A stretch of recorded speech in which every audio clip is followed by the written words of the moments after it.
how has the study, your study of Beatles changed the view of their music and the influence of our culture? It has actually changed a lot for me because I wasn't a Beatles fanatic going in. I mean, I liked the Beatles music, but I didn't grow up, you know, that I had to have every record as soon as it came out and I knew everything about them. That wasn't me. So I learned about them as an adult, which is a very different perspective than from a teenage perspective. And then traveling around Liverpool and seeing all of the places that they rode on the bus every day, or where they sat and had lunch, and the things they saw and how that made its way into their lyrics.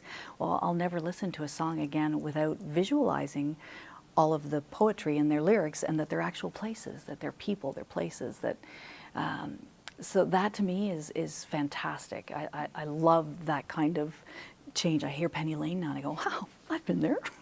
It's not just a street, it's a district, it's a whole area. And seeing the Eleanor Rigby headstone and seeing Strawberry Fields. And tell us the story behind Eleanor Rigby, Jenna. well, there's so many stories. There is no accuracy. I mean, unless I get to talk to Sir Paul one-on-one, I won't know. His side of the story is that he had never seen the headstone. There is an Eleanor Rigby headstone in a church cemetery right beside where they first played. It is possible that he didn't see it. It's possible that he did see it and just subconsciously had taken it in and didn't realize it.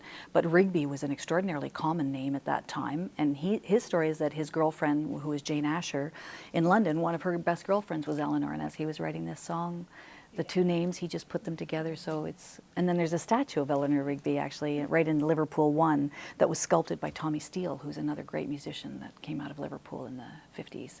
So lots of stories surrounding all of them. Sitting in their two homes, though, sitting in Mendips and in Forthland Road, where both Paul McCartney and John Lennon grew up, was a great experience. Just imagining those songs, 100 of those songs at least, were written in Paul McCartney's living room.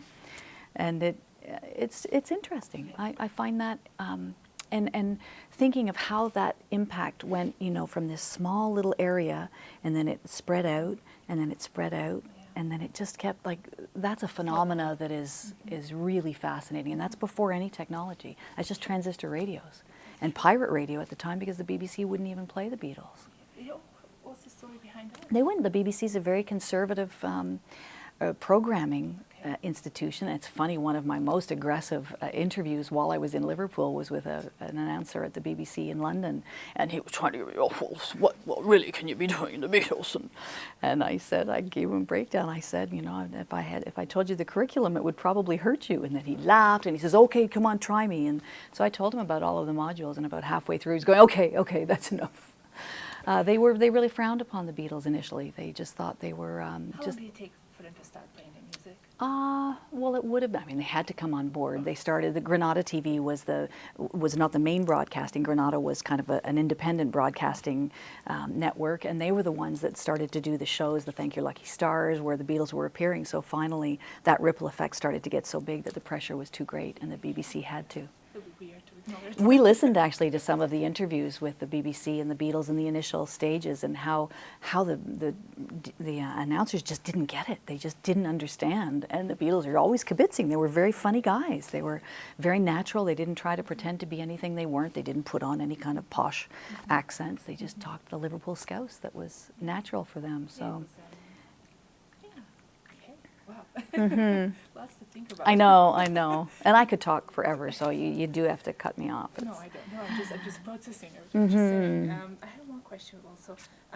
You are writing a book on your experiences in Liverpool, and you are also developing a new course that will be taught in Music Theatre Performance Program. Yes. And what will you incorporate from what you have learned into this new course? Well, the course that I'm hoping to have ready for September, if I ever get to it, it will be an undergraduate study of popular music studies with a focus on the Beatles. So it will be taking snippets of what I learned and just bringing it down to a first-year entry-level course, because if you give out too much information too fast, it will turn people off, the amount of research that you need to do to be able to go beyond the surface.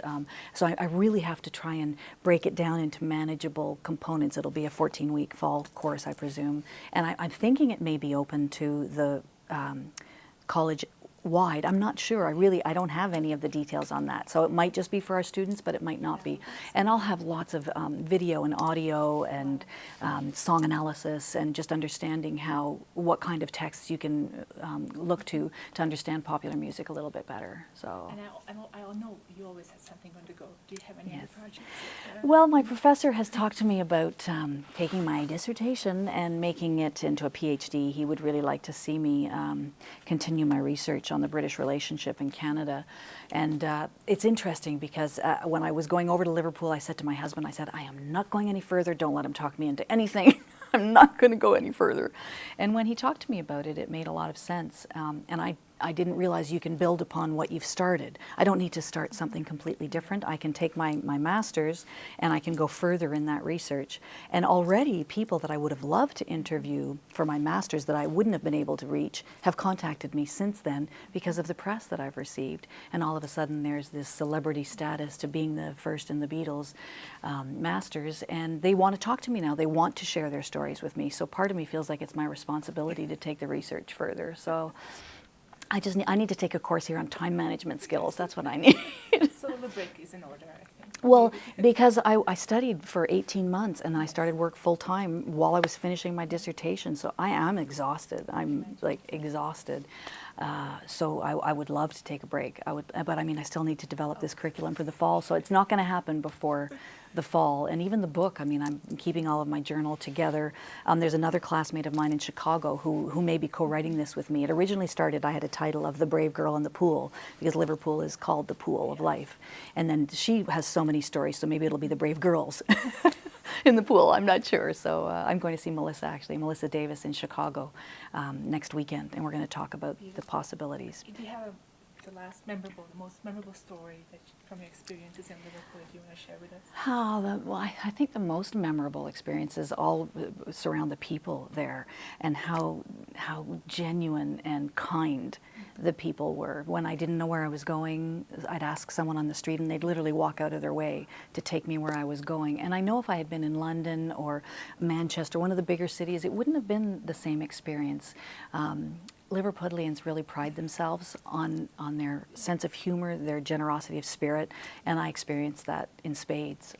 I was so welcomed by all of the people when I went back this time. My yoga class, I mean, I joined a yoga club, and they're all cheering me on, and on Facebook, and I mean, I've made friendships that will last forever. Beautiful. So. Thank you so much. Okay, my pleasure. Thanks, Daniela.